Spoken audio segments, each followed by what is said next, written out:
Salam, selamat pagi, selamat bertemu Bapak Ibu Saudara dengan saya Pendeta Harnata Karani MTH pada renungan pagi pada hari ini Sabtu 2 Oktober 2021. Kita bersama-sama di pagi hari ini akan merenungkan firman Tuhan. Sebelum kita merenungkan firman Tuhan, marilah kita berdoa. Mari kita berdoa. Mengucap syukur kami kepadamu ya Allah karena kasih dan pemeliharaanmu. Engkau luar biasa dalam cinta bagi kehidupan kami. Sepanjang malam bahkan pagi hari ini Engkau telah bangunkan kami ya Tuhan. Sebelum kami melakukan berbagai aktivitas di hari ini, kami datang kepada Tuhan mengucap syukur dan secara khusus kami akan merenungkan bagian dari firman Tuhan di pagi hari ini. Mari tuntun, mari sertai berkati kami Tuhan untuk merenungkan bagian firman ini. Sehingga hari kehidupan kami selalu dipimpin oleh Tuhan untuk hari ini.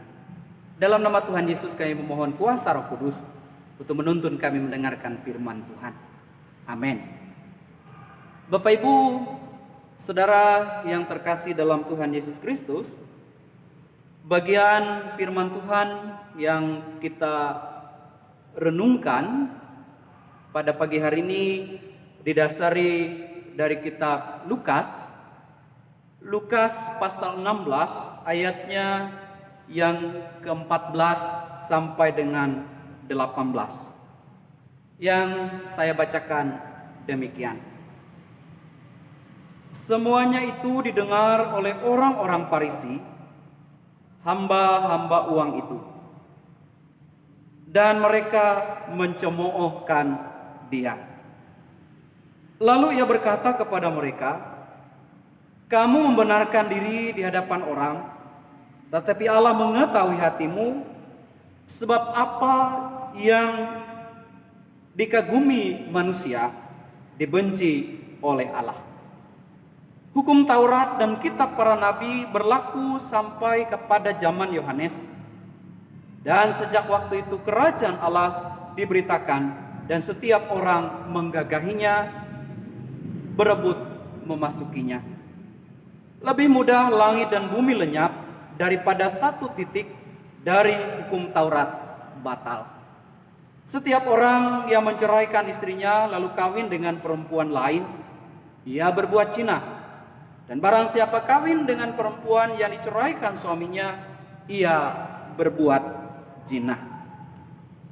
Saudara-saudara, Bapak Ibu yang dikasihi dalam Tuhan kita Yesus Kristus, kejujuran dan kesetiaan saat ini bisa jadi merupakan suatu barang yang langka.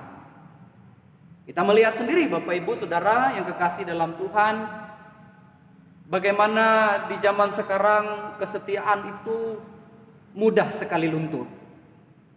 Bagaimana pula kejujuran itu seakan menjadi sesuatu yang sulit kita temukan di dalam kehidupan kita sekarang. Untuk berkata jujur Bapak Ibu dan Saudara, ya, bisa saja kita sulit untuk mengatakannya. Demikian juga untuk setia, menepati janji misalnya dalam kehidupan kita sesuai dengan yang sudah disepakati, bisa saja kemudian kita tidak mampu untuk melakukannya. Tetapi kemudian Bapak Ibu dan Saudara, walaupun dia adalah sesuatu yang langka, sesuatu yang sulit temukan, tetapi tetap masih ada. Ya, kita pasti dapat menemukan contoh, menemukan cerita, bahkan juga pengalaman orang-orang lain, bahkan pengalaman diri kita sendiri mengenai kejujuran dan kesetiaan. Jadi walaupun di tengah kelangkaan itu masih tetap ada Bapak Ibu Saudara. Nah, kesetiaan dan kejujuran macam inilah yang sebenarnya diharapkan di dalam kehidupan kita. Kejujuran dan kesetiaan seperti inilah yang sebenarnya diharapkan oleh Allah dalam kehidupan kita. Kenapa saya katakan demikian Bapak Ibu dan Saudara ya?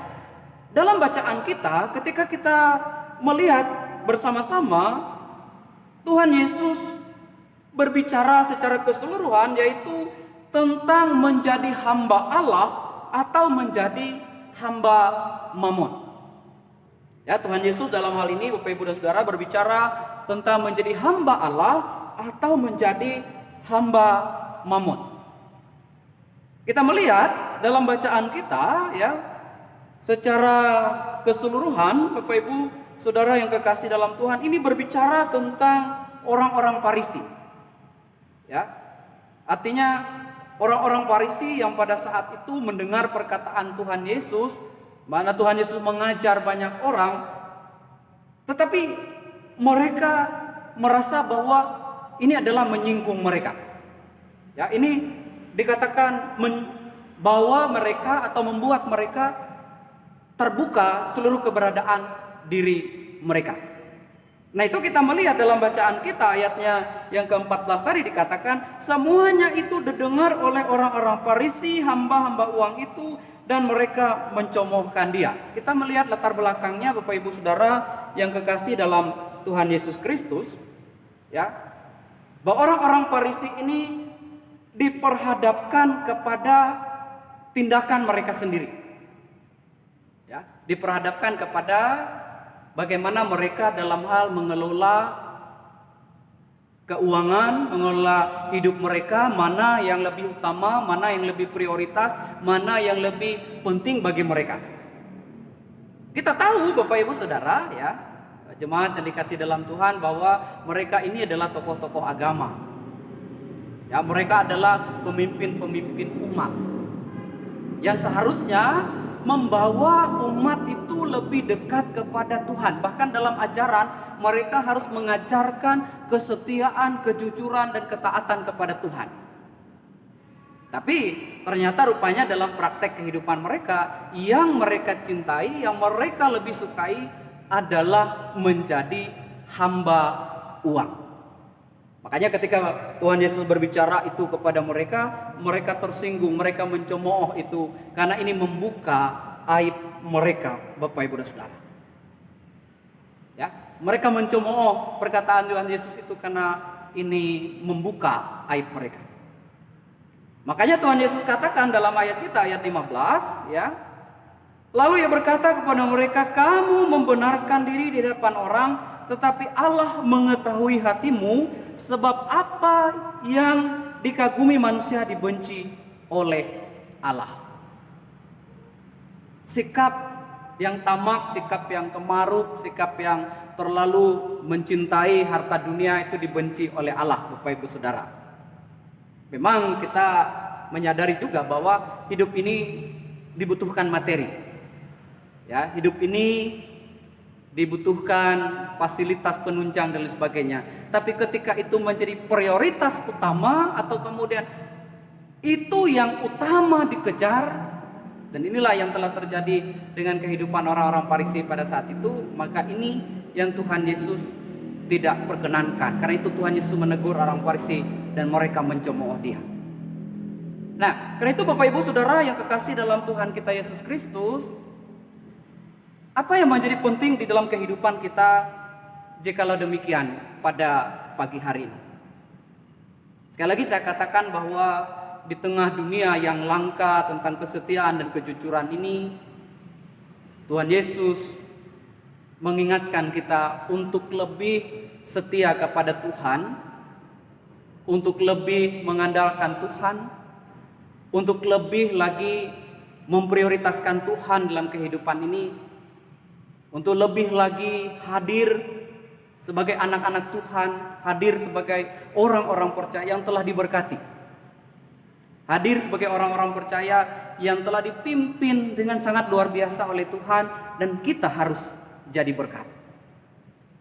Ya, kita harus jadi berkat bagi orang lain. Kita harus menanamkan nilai-nilai kesetiaan dan kejujuran itu sehingga orang terberkati di dalam kehidupan kita. Nah, karena itu Bapak Ibu Saudara, selamat menikmati kasih Tuhan, dan kita bersama menjadi orang-orang yang senantiasa setia di dalam Tuhan, bukan menjadi hamba uang atau mamon, tetapi menjadi hamba-hamba Tuhan yang Tuhan pakai dan berkati. Amin. Bapak Ibu, untuk firman Tuhan pada pagi hari ini, Tuhan memberkati kita. Mari kita berdoa. Terima kasih ya Allah Bapa di sorga atas penyertaan-Mu di pagi hari ini. Kami boleh mendengarkan sebagian dari firman Tuhan, dari bacaan Alkitab dan merenungkannya bersama-sama. Biarlah kami menjadi anak-anak Tuhan yang senantiasa setia, bahkan hadir sebagai orang yang diberkati oleh Tuhan. Sehingga nilai hidup kami adalah nilai kejujuran dan nilai kesetiaan yang kami tanamkan. Bapa di sorga, terima kasih. Kami memohon tuntunan-Mu untuk perjalanan kehidupan kami hari ini. Biarlah kami selalu mengandalkan Tuhan di dalam hidup kami. Tuhan akan memberkati setiap langkah juang kami hari ini, di akhir pekan ini Tuhan, agar kami boleh diberkati senantiasa. Hindarkan kami dari segala mara bahaya dan celaka.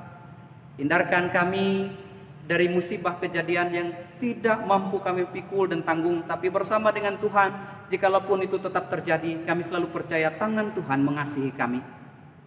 Karena itu berkati kami Tuhan, anak-anak-Mu hari ini.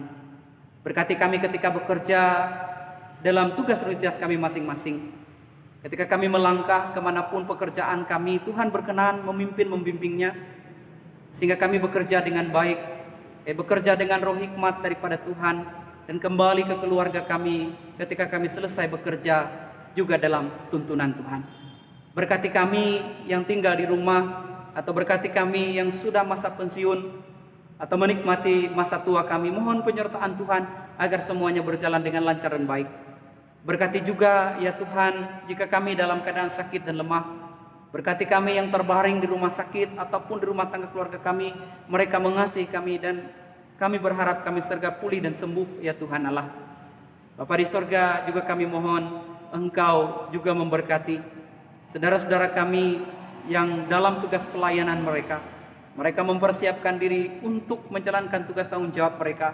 Kiranya Tuhan memberkati dan memakai hamba-hamba Tuhan untuk menjalankan tugas dan rutinitas mereka. Terima kasih ya Allah Bapa di sorga. Hanya kepadamu kami sandarkan hidup dan kehidupan kami hari ini, dan menikmati akhir pekan ini dalam pemeliharaan dan penjagaan Tuhan. Dalam nama Tuhan Yesus kami berdoa. Amin.